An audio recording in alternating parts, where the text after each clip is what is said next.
Assalamualaikum warahmatullahi wabarakatuh. Kami dari kelompok 7 mata kuliah kebijakan dan strategi bisnis akan memaparkan dan menjelaskan tentang kopi setengah serius. Perkenalkan, nama saya Fadil Putra Dwirana Sani dengan NPM akhir 232. Perkenalkan, nama saya Muhammad Oler Rahim dengan NPM akhir 208. Perkenalkan, nama saya Emadrian Fajar dengan NPM akhir 231. Yaudah gampang ayo cepet. Maka nama saya Muhammad Akmal Zaifa dengan NPM akhir 240. Nama saya Alkereso dengan NPM 226. Baik, saksikan video ini. Kemarin.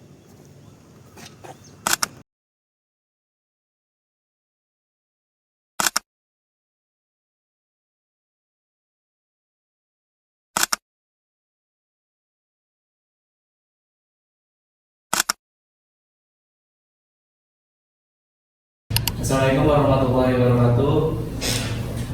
Perkenalkan, di sini kami dari kelompok 7 kelas kebijakan strategi dan bisnis dengan dosen pengampu Ibu Sonja dan Ibu Maharani. Jadi pada kesempatan kali ini kami ingin mewawancarai Bapak Aris selaku pemilik kopi setengah serius. Mungkin Bapak Aris bisa memperkenalkan diri. Ya, assalamualaikum warahmatullahi wabarakatuh. Selamat pagi semuanya. Saya Pak Aris gitu ya, di UPN sebagai dosen sistem informasi gitu.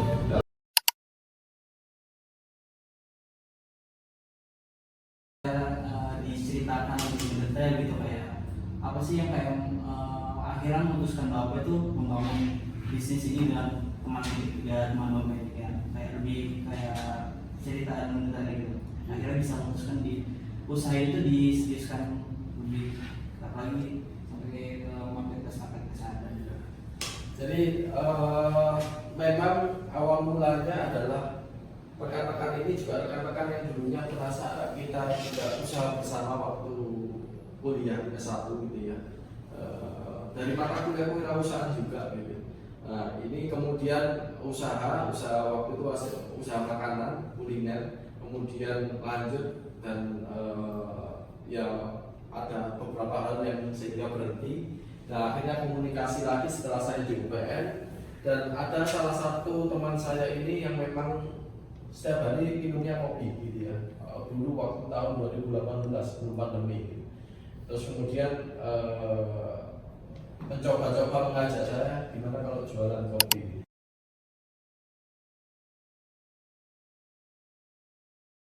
Untuk pertanyaannya itu apa sih strategi bisnis kopi untuk tetap konsisten?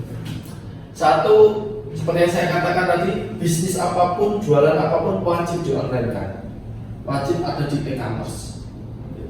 Itu memperbesar pasar kita. Satu itu. Kedua, harus menjaga kualitas, terutama kalau di dunia F&B, ya. Itu kalau sudah nggak enak sekali, walaupun dulu-dulunya enak, terus kemudian kita beli nggak enak, itu ada rasa traumanya. Jadi harus benar-benar menjaga kualitas. Ketiga, harus menjaga kepuasan pelanggan. Jadi kalau misalnya beli banyak ya dikasih diskon, gitu ya, dikasih gratis ongkir, dan komunikasinya tetap baik. Paling nggak tiga itu wajib di online kan, terus kemudian menjaga kualitas dan menjaga hubungan dengan pelanggan. Di besarnya adalah setiap masalah harus diselesaikan.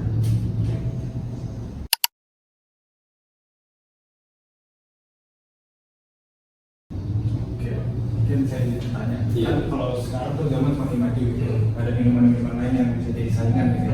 Gimana cara bikin produk Bapak ini tetap bisa bersaing dengan yang lain?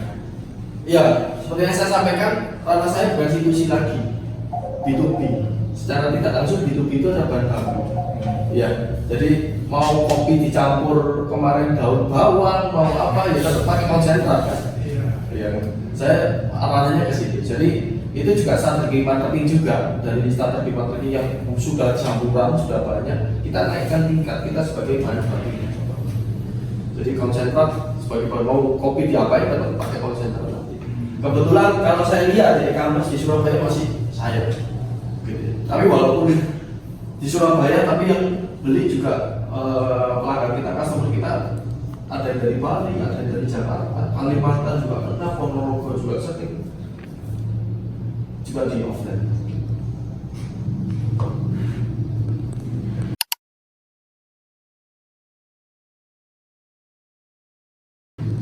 Untuk pertanyaan selanjutnya, bagaimana Bapak menganalisis dan merespon tren pasar dalam usaha kopi secara serius untuk tetap relevan dan kompetitif? Seperti yang saya sampaikan, sebenarnya nggak ada rumus apapun gitu ya. Jadi jangan menyepelekan ide yang jangan menyepelekan ide apapun. Termasuk tadi yang cerita saya konsentrat tadi. Dalam pemikiran kita secara logika nggak mungkin kafe itu akan beli bahan baku di luar, maksudnya konsentratnya juga beli gitu ya mas. Nggak mungkin lah, pasti punya mesin kopi sendiri, ingat gitu. Setiap kafe pasti punya mesin kopi sendiri. Tapi ketika kita implementasikan, ternyata peluangnya ada. Jadi nggak sangat memungkinkan kafe itu langsung beli konsentratnya aja. Kadang-kadang juga ada permintaan nggak usah dilabelin ya, karena dia memang jualin biar nggak tahu bahan bakunya di mana. Jadi sekali lagi, ide apapun wajib perlu dicoba, peluang apapun wajib perlu dicoba. Kita nggak tahu dan harus menggunakan media online termasuk e-commerce. Itu yang saya berdasarkan pengalaman saya sendiri.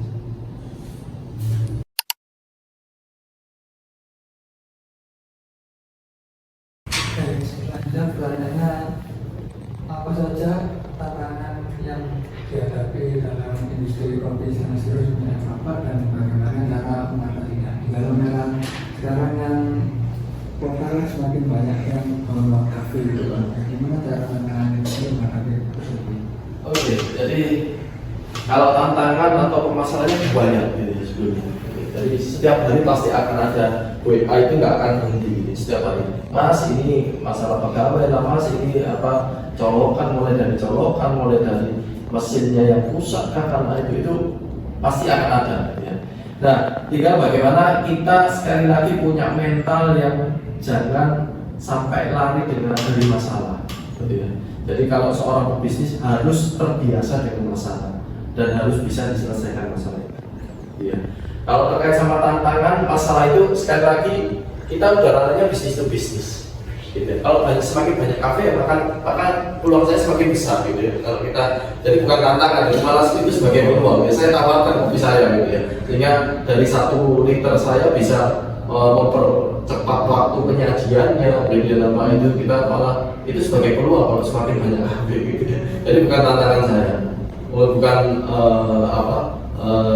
permasalahan atau misalnya. Jadi sebisa mungkin kita malah tawarkan proposal ke kafe-kafe yang baru biar beli konsentrat, biar gak repot-repot buat konsentrat. Jadi kalau semakin banyak kafe semakin tinggi. Iya, malah semakin besar peluang saya untuk itu bisa dikerjasamakan gitu. Tapi kalau boleh tanya, kenapa ya? Kan kayak tadi Bapak cerita tentang zaman COVID gitu ya, kan bikin usaha tuh menurun gitu ya. Kalau kedepannya nanti ada misalnya hal begitu ya, tapi amit-amit ya, itu bagaimana kan Bapak menghadapinya gitu Pak? Ya itu, kita harus jadi lihat peluang gitu ya. Jadi contoh kayak COVID itu, saya nggak menurun. Kopi cup saya memang nggak produksi, tapi saya produksi literan, hampers itu.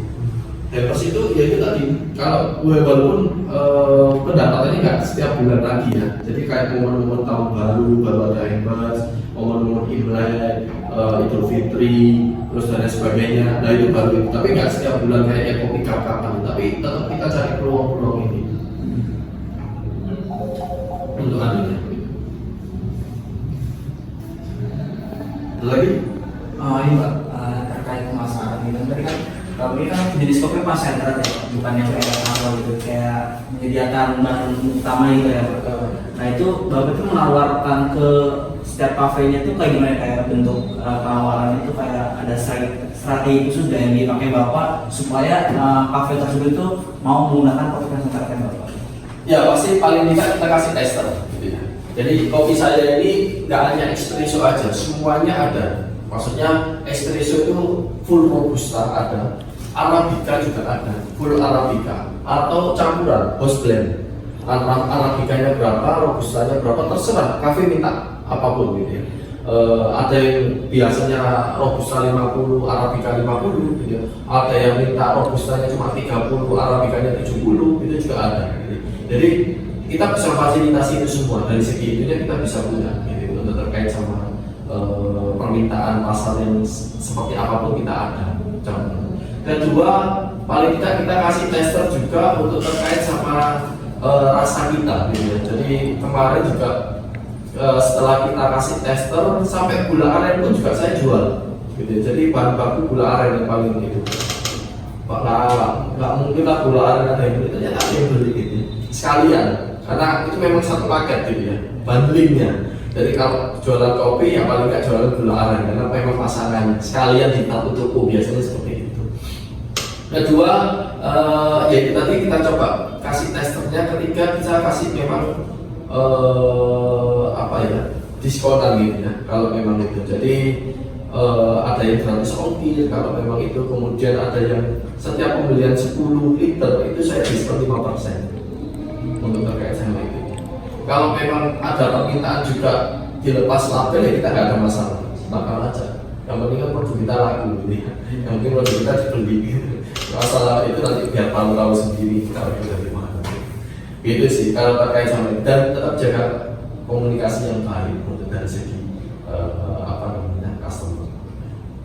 Berarti secara langsung kayak Bapak cuma nawar kayak proposal begini, proposal dikasih, benar. Terserah dari kafenya itu kayak mau mintanya seperti apa ya. Itu ada gitu.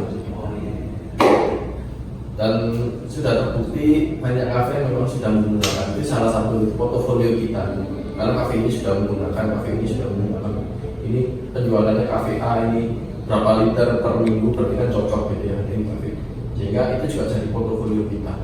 Karena kita memang sudah banyak pelanggannya. Biar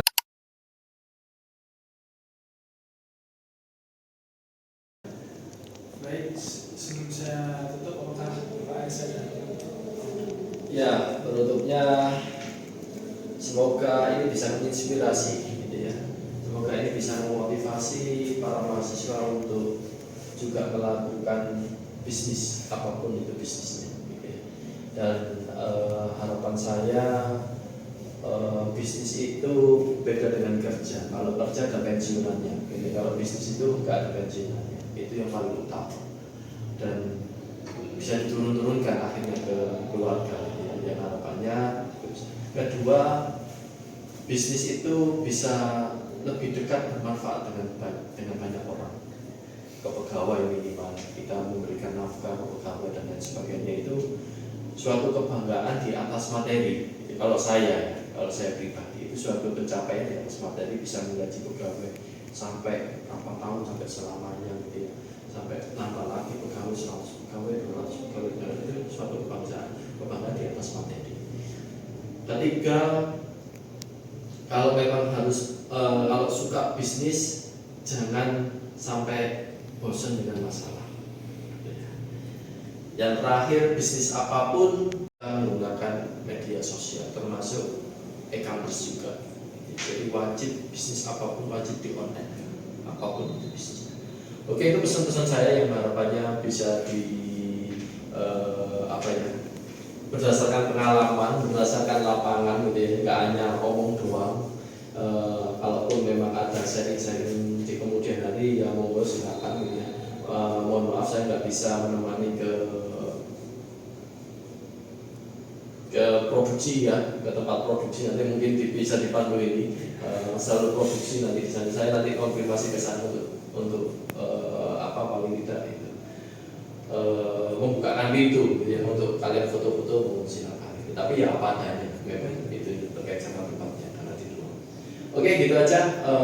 Mungkin semoga bisa bermanfaat untuk semuanya. Assalamualaikum warahmatullahi wabarakatuh. Waalaikumsalam.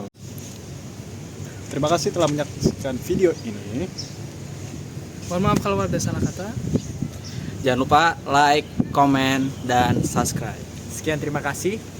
Assalamualaikum warahmatullahi wabarakatuh.